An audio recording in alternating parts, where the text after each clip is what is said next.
গল্পের ঢেবে ঢেবে শ্রোতা বন্ধুদের স্বাগত। গল্প শোনানোর শুরু করার আগে কয়েকটা কথা। প্রথমেই জানাই, গল্পের ঢেবে ঢেবে আপনাদের আশীর্বাদে ভালোবাসায় ৩,০০০ সাবস্ক্রাইবার অতিক্রম করেছে। এই চ্যানেলটা সম্পূর্ণ একক প্রচেষ্টায় গড়ে তোলা। আপনাদের ভালোবাসার জোরেই উৎসাহিত হয়ে বাংলা সাহিত্যের অমূল্য রতন তুলে আনার আপ্রাণ চেষ্টা করি। পাশে থাকবার জন্য অসংখ্য ধন্যবাদ। যদি আপনি এই চ্যানেলে প্রথমবার এসেছেন তাহলে অবশ্যই সাবস্ক্রাইব করুন। এর জন্য কোনো মূল্য লাগে না। সাথে বেল আইকনটা প্রেস করলে গল্প আপলোড হলেই নোটিফিকেশন পেয়ে যাবেন। গল্প ভালো লাগলে লাইক করে দেবেন, অবশ্যই হাইপ বাটন দেবেন, তাহলে আরও মানুষের কাছে চ্যানেলটা পৌঁছে যাবে। গল্পটি শেয়ার করুন বন্ধুদের। আপনাদের সবার ভালোবাসায় পূর্ণ হোক গল্পের ঢেউয়ে ঢেউয়ে।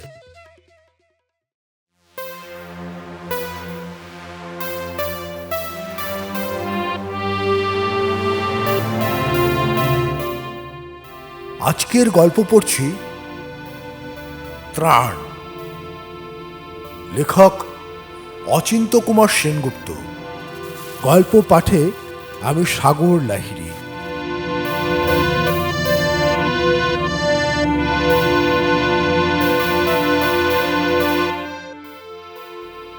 আজকের গল্প অচিন্ত্য কুমার সেনগুপ্তর লেখা গল্প ত্রাণ।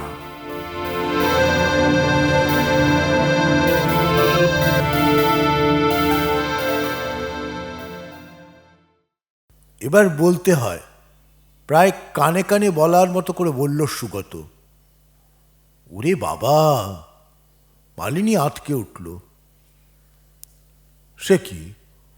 বলতে তো হবেই। তা হবে, কিন্তু এখন নয়। দু চোখে মিনতি পুড়ে তাকালো মালিনী। বাহ, শুভস্য শীঘ্রং। তা ঠিক, তবু আগে বিয়েটা হোক।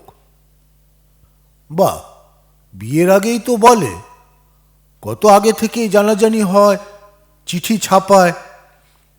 সুগত বললে ভরাট গলায়, আমরা যখন স্থির করেছি, বলতে পারো আমরা যখন স্থির হয়েছি, তখন আর গোপন করে রাখবার কি দরকার? কিন্তু এই কাঁচা অবস্থায় বাবাকে বলতে সাহস হচ্ছে না। মালিনী মুখ মেঘলা করল। কাঁচা অবস্থা মানে? কাঁচা অবস্থা মানে বিয়েটা তো এখনো রেজিস্ট্রি হয়নি। হয়নি তো হবে। অনিবার্যের সুর আনলো সুগত। তা আগে হোক, নিশ্চিন্ত হই, সিদ্ধ হোক, সমাধা হোক বিয়েটা। কিন্তু এখন বললে কি হবে? তুমি তো আমার বাবাকে জানো না। এখন বললে বাবা আমাকে মারবে। মারবে? অন্ধকারে যেন ভূত দেখেছে এমনই হতক জ্ঞানের মতো চেঁচিয়ে উঠল সুগত। পথ চলছিল দুজনে। চড়কডাঙ্গার মোড় থেকে শুরু করে রাসবিহারী পর্যন্ত এসেছে। কোথাও বসবার জায়গা পায়নি, না পার্কে, না বা কোনো রেস্তোরাঁয়। ভিড় আর ভিড়, লাইন আর লাইন, যত সব জটিল জটলা। টালিগঞ্জের ব্রিজের মাথায় রেললাইন ধরে নির্জনে যাওয়া যায় বটে, কিন্তু নির্জনে আবার গুন্ডার ভয়। গুন্ডা ধরা পড়লেও ভয়। কোর্টের কেলেঙ্কারি। একটা ট্যাক্সি নেওয়া যায় বটে, কিন্তু দৈবাৎ দুর্ঘটনা ঘটলে খবরের কাগজের হেডলাইন, সেই জানাজানির লজ্জা। তার চেয়ে এই টানা লম্বা হাঁটাই ভালো। আলস্যে ঘনীভূত হলেই লোকে সন্দেহ করে। এ বেশ ছাড়াছাড়ি রেখে পথ চলা। কেউ অনুমানও করবে না তারা বাজারের কথা, অফিসের কথা বা আবহাওয়ার কথা না বলে বিয়ের কথা বলছে। গানের স্কুল থেকে বেরিয়েই সমানে তারা হাঁটছে দক্ষিণে। কিন্তু যে যাই ভাবুক, এবার হাঁটা বন্ধ করে দাঁড়িয়ে পড়ল সুগত। মারবে কি বলছো? গায়ে হাত তুলবে? এত বড় মেয়ের গায়ে হাত কেউ তুলতে পারে কখনো? মালিনীকেও দাঁড়াতে হলো কাজ ঘেঁষে। বললে, তুমি জানো না? জানি না মানে? যেই বাবা শুনবেন নিজের জাতে বিয়ে করছি না, খেপে যাবেন, তুমুল অশান্তি করবেন। মুখখানি ম্লান করল মালিনী। নিজের জাতে বিয়ে করছো না মানে? সুগত দাঁড়াবার ভঙ্গিতে দৃপ্তি আনল। পৃথিবীতে শুধু এক জাত আছে, সে জাতের নাম মানুষ জাত। মানুষে মানুষে বিয়ে হতে বাধা কি? ওসব কথা বাবা কানেও তুলবেন না। শীর্ণ রেখায় হাসবার চেষ্টা করল মালিনী। যেই শুনবেন বামুন হয়ে কায়েতের ছেলেকে নির্বাচন করেছি, অমনি রেগে চণ্ডাল হয়ে উঠবেন। আর জানো তো, রাগী মানুষের চোখও নেই, কানও নেই, তাই দাউ করে জ্বলে উঠে দু ঘা ভসিয়ে দেবেন। এটা মোটেই আশ্চর্য নয়। বাহ, তুমি সাবালক নও, তাকে অস্বীকার করবে? আর আইনে যে অসবর্ণ বিয়ে সিদ্ধ, এই বা খণ্ডাবে কে? তবু বাবা না শুনবে যুক্তি, না বুঝবে আইন, ঝপ করে কোপ বসিয়ে দেবে। কেন, তিনি কি তোমার গার্জেন? আইনের চোখে হয়তো নয়, কিন্তু শত হলেও তার বাড়িতে তার আশ্রয় আছি, তিনি জোর খাটাবার একটা সুবিধে পাবেন নিশ্চয়ই।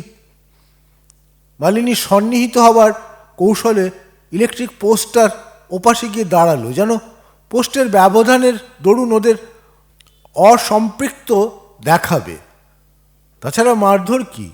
হয়তো ঘরে আটকে রাখবেন, বাইরে পাচার করে দেবেন, নয়তো জোর করে ধরে বেঁধে অস্থানে অপাত্রে বিয়ে দিয়ে দেবেন।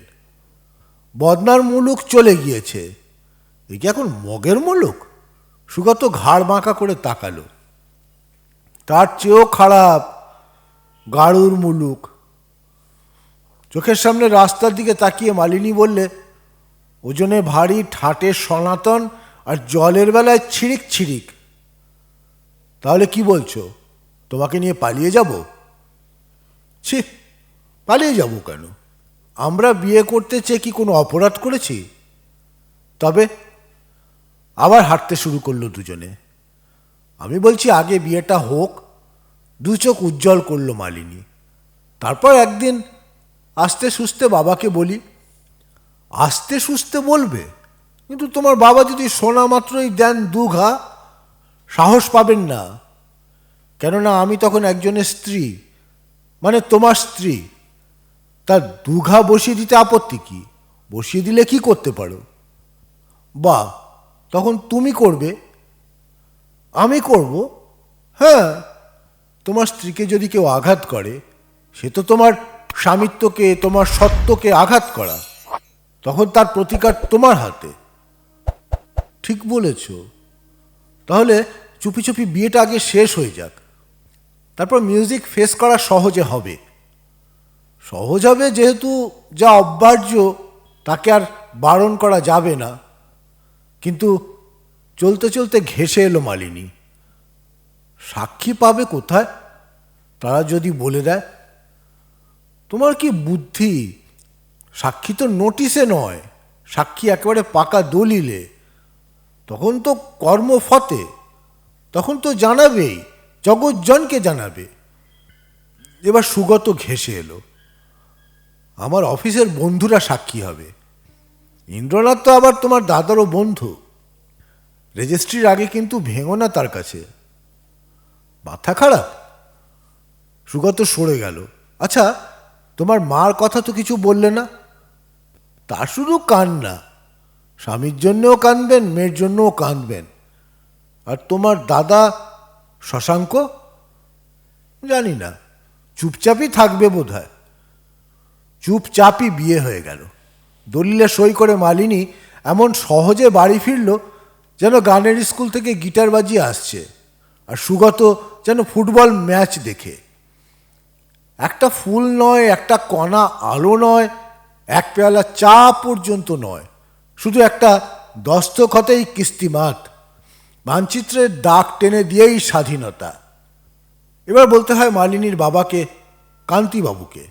কান্তিবাবু একটা অনুষ্ঠান করতে চান তো করুন, নয়তো প্রণামের বিনিময়ে তার আশীর্বাদ নিয়ে সুগত মালিনীকে তার ঘরে তুলুক।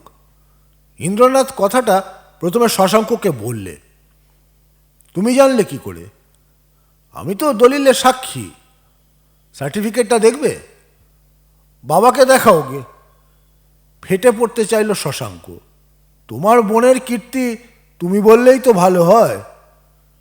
সব কীর্তি সে বলুক। শশাঙ্কে এমন ভাব দেখালো যেন মালিনীর মুখদর্শনও পাপ। আমি সাতেও নেই, পাঁচেও নেই, কিছুর মধ্যেই নেই। অগত্যা ইন্দ্রনাথই কান্তিবাবুর সম্মুখীন হল। শশাঙ্কর বন্ধু হিসেবে এ বাড়িতে আসা যাওয়া ছিল ইন্দ্রনাথের। তাকে তাই চিনতেন কান্তিবাবু। কিন্তু এমন বিরলে সরকারিভাবে তার ঘরে ঢুকবে ভাবতে পারতেন না। কি খবর? এটুকু প্রশ্ন করা নিষ্প্রয়োজন মনে করলেন। যদি বক্তব্য থাকে ও পক্ষই বলবে, না থাকে চলে যাবে। যেন কি এক ভয়াবহ শোকের সংবাদ ভাঙতে এসেছে এমনই একটা স্তব্ধ মুখ করে দাঁড়িয়েছে ইন্দ্রনাথ। তা থাকো দাঁড়িয়ে, কৌতূহলের খোঁচা মারবার মতো উৎসাহ নেই কান্তিবাবুর। আপনাকে একটা খবর দিতে এসেছিলাম। পরিবেশ এমনিতেই যথেষ্ট থমথমে, তাই ইন্দ্রনাথ স্বর গম্ভীর করল। কি খবর? এবার চঞ্চল হলেন কান্তিবাবু। ইন্দ্রনাথ চুপ করে রইল। তার চেয়ে বেশি নত চোখে তাকিয়ে রইল মেঝের দিকে। কি খবর? কার খবর? কান্তিবাবু উত্তেজনা পিঠ খাড়া করলেন চেয়ারে। একবার ভাবতে চেষ্টা করলেন কোন দিকে অনুমান পাঠাবেন। ঘড়ির দিকে তাকালেন। ঠিক কাটায় কাটায় 10টা। ছুটির দিন, অফিসের তাড়া নেই। খানিক আগেও বাড়ির সবাইকে বহাল তবিয়তে দেখেছেন। স্ত্রী, এক ছেলে আর মেয়ে, এই নিয়েই তার ঘনিষ্ঠ সংসার। সকলে তার চোখের ওপরে। বাইরে এমন কেউ নেই যার সম্পর্কে তিনি উচাটন হতে পারেন। হতে পারেন শশব্যস্ত। কি, কিছু বলছো না কেন? কার খবর? মালিনীর খবর। হাসতে চেষ্টা করল ইন্দ্রনাথ। তার আবার কি খবর? কান্তিবাবু ভুরু কোচকালেন। সে তো বিয়ে পাশ করেছে। না, পাশ ফেলের খবর নয়। তবে তার আর খবর কি? এমএ যদি পড়তে চায় তো পড়বে। না, তাও নয়। তবে সে বিয়ে করেছে। কি করছে? হিব্রু শুনছেন না গ্রিক শুনছেন সহসা ঠাওর করতে পারলেন না কান্তিবাবু। বিয়ে করেছে। হো হো করে হেসে উঠলেন কান্তিবাবু। আমি জানলাম না, শুনলাম না, আর তার বিয়ে হয়ে গেল? এরকম বিয়ে আছে যা মা বাপকে না জানিয়ে শুনিয়েও করা যায় আজকাল। সেরকম একটা বিয়ে করেছে মালিনী। ঘুঘু হবার চেষ্টা করলো ইন্দ্রনাথ। সে আবার কি বিয়ে? কান্তিবাবু হতভম্বের মতো মুখ করলেন। জানেনই তো, রেজিস্ট্রি বিয়ে। মিথ্যে কথা! স্বরূপে গর্জন করে উঠলেন কান্তিবাবু। মিথ্যে নয়, বিয়ের ডকুমেন্ট আমার পকেটেই আছে। আমি তাতে সাক্ষী। বাজে কথা! নিচের ঠোঁটটা কাঁপতে লাগলো কান্তিবাবুর। ডকুমেন্ট জাল। মালিনী এমন ঘৃণ্য কাজ করতে পারে না। ঘৃণ্য কাজ? 100 বার ঘৃণ্য। বাপ মাকে না জানিয়ে, তাদের মত না নিয়ে গোপনে পারে না সে বিয়ে করতে। না, পারে না। বিশ্বাস করি না। হুঙ্কারে প্রবলতর হলেন কান্তিবাবু। ইন্দ্রনাথের ইচ্ছে হলো সার্টিফিকেটটা বার করে পকেট থেকে। কিন্তু যেমন ক্ষিপ্ত হয়ে আছেন, হয়তো ভালো করে না দেখে না বুঝেই ছিঁড়ে ফেলবেন টুকরো টুকরো করে। কেন, এতে অবিশ্বাসের কি আছে? আগাগোড়া অবিশ্বাস্য। মালিনী এত খারাপ নয়, অসৎ নয়। ইন্দ্রনাথ এবার তপ্ত হলো। বললে, তাকে স্বাধীনতা দেবেন, এটা খুব সৎ। আর সে সেই স্বাধীনতার ফল নিতে গেলেই সেটা অসৎ হয়ে যাবে। বলি, কাকে বিয়ে করেছে? তোমাকে? তাক করা পিস্তলের মতো উদ্যত হয়ে রইলেন কান্তিবাবু। সে কি কথা? আমি তো সাক্ষী। তার স্বাধীনতার যুগের সাক্ষীকে বিয়ে করতে বা বাধা কি? কান্তিবাবুর ক্রোধ এবার বিদ্রুপের চেহারা নিল। বিয়ের সভায় কোণে বললে বরকে নয়, সাক্ষীকে বিয়ে করব। আমার কথা ওঠে না, আমি বিবাহিত। হিত মিত উঠে গেছে আজকাল, একটা কিছু ধরে ঝুলে পড়লেই হলো। চোখের দৃষ্টি আগুন করলেন কান্তিবাবু। তোমাকে নয়তো কাকে বিয়ে করলো? আমাদেরই অফিসের এক অ্যাসিস্ট্যান্ট সুগত ঘোষকে, স্পষ্ট বললে ইন্দ্রনাথ। কি বললে? ঘোষাল না, ঘোষ। অ্যাবসার্ড! বামুনের মেয়ে হয়ে কায়েতের ছেলেকে বিয়ে করে কি করে? আহা, কি প্রশ্ন! যেন হাবড়ার পোলের তলা দিয়ে জল যায় কি করে? কেন, অমন বিয়ে তো আইনে অসিদ্ধ নয়। বহু কুকর্মই তো আইনে অসিদ্ধ নয়। রাগে ফুলতে লাগলেন কান্তিবাবু। যাদের জন্য ল্যাম্পপোস্ট ফাঁসিকাঠ হওয়ার কথা ছিল, তারা আজ ফাঁসি কাষ্ঠকেই ল্যাম্পপোস্ট বানিয়েছে। কথাটা আইনের নয়, নীতির। কি নাম বললে? নাম নয়, যেন পদবিটাই শুনতে চাইলেন। নামটা আবার বললে ইন্দ্রনাথ। মরে গেছে, আমার মেয়ে মরে গেছে। চেয়ারে গা ছেড়ে দিলেন কান্তিবাবু। চোখ বুঝলেন না, নিঃশ্বাস পড়ছে। ইন্দ্রনাথ আশ্বস্ত হলো, বললে, সুগত বেশ ভালো ছেলে, এমএ পাস, মাইনেও বেশ ভালো পায়, দেখতেও সুদর্শন, মোটামুটি সচ্ছল অবস্থা।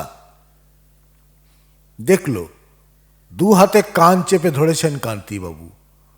বলছেন আর্তস্বরে, আর কিছু শুনতে চাই না। ঘোষ, ঘোষ! মেয়ে আমার মরে গেছে, মরে গেছে। মরে যাবে কেন? এই তো এসেছে আপনার কাছে। দোরগোড়ায় মালিনীকে এসে দাঁড়াতে দেখে অনেকটা হালকা হলো ইন্দ্রনাথ। বেঁচে আছে? কোথায়? ঘরের চারি থেকে তাকাতে লাগলেন কান্তিবাবু। তাহলে ও বলুক, এতক্ষণ যা শুনেছি সব বাজে কথা। ইন্দ্রনাথের পকেটে যে ডকুমেন্টটা আছে বলছে সেটা বিয়ের ডকুমেন্ট নয়। বলুক সেটাকে মালিনী সই করেনি। এদিক ওদিক তাকাতে তাকাতে সহসা মালিনীর ওপর দৃষ্টি স্থির হলো কান্তিবাবু। জিজ্ঞাসা করলেন, কি কি বলছে ইন্দ্রনাথ? সব ঠিক বলছেন বাবা, বাধ্য মেয়ের মতো শান্ত মুখে বললে মালিনী। ঠিক বলেছে? এক মুহূর্ত স্তব্ধ হয়ে থেকে কান্তিবাবু হঠাৎ টেবিলের ওপর কি একটা কাজে মন দিতে চাইলেন। নিচু চোখেই লক্ষ্য করলেন ইন্দ্রনাথকে। বললেন, তবে আর দেরি করছো কেন? যখন সব শেষ হয়েই গিয়েছে তখন আর মিছিমিছি শোক কিসের? নিয়ে যাও মেয়েটাকে। কোথায় নিয়ে যাব? কোথায় আবার? শ্মশানে? মরলে পরে যেখানে নিয়ে যায় বেঁধে ছেঁধে। কান্তিবাবু কাজের চোখ ডোবালেন। বা আমি নিয়ে যাবার কে? ইন্দ্রনাথ আহত স্বরে বললে, যার জিনিস সে এসে নিয়ে যাবে। তাহলে ওই ডোমটাকে ডাকো। বাট ডাকবারই বা কি দরকার? খাতাপত্রের পৃষ্ঠা উল্টালেন কান্তিবাবু। মেয়েটাই যাক না বেরিয়ে। যখন একবার গেছে তখন আধখানা পা বাইরে, আধখানা পা ভেতরে কেন?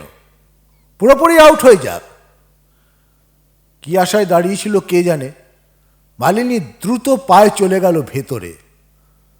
তবু এখনই হাল ছাড়ল না ইন্দ্রনাথ।